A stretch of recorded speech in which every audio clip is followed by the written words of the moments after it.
गीता प्रबोधिनी गोरखपुर प्रणीत क्षेत्र क्षेत्रज्ञ विभाग जोगो सप्तदश अध्याय ज्योतिषामपि तज्ज्योति स्तवसः परमुच्यते ज्ञानं ज्ञेयं सविज्ञानं हृदि सर्वस्य विष्टते।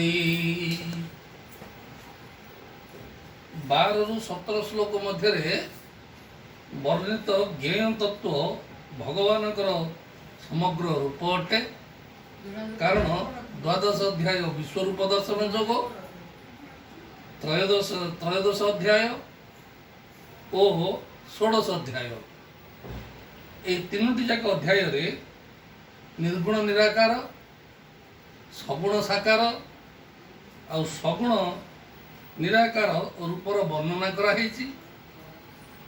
प्रकाश जे ज्ञान को ज्योति कहती, शब्दर प्रकाशक वर्ण, स्पर्शर प्रकाश चर्म रूपरे प्रकाश, नेत्र उपरे प्रकाशन जिह्वा एवं गंधर प्रकाशन नासिका। ये जो पंचेन्द्रिय गोचरा षडरिपु पंच इंद्रिय यही सब जो वर्णना करा जाइछि। मन बुद्धि और आत्मा अहंकार अपरा प्रकृति जहाँ स्थूल और कल्पनार जात यही तत्व उपरे परमात्मा निजे स्वयं प्रकाश, तांकर आउ केही प्रकाश नाही। अंधकार जेपरी सूर्यंकर पाख बाड़ी पारे नाही, सेहीपरि अज्ञान कस्मिन काल मध्य परम प्रकाश परमात्मा को स्पर्श करि पारे नाही किंबा चिन्हि पारे नाही। तथा ज्ञानं ज्ञेयं चुक्तं समासतः मद्भक्तं एतत् विज्ञेयं मद्भावो यपपद्यते। ए रूपरे क्षेत्र ज्ञान और ज्ञान विषय संक्षेप कहुई।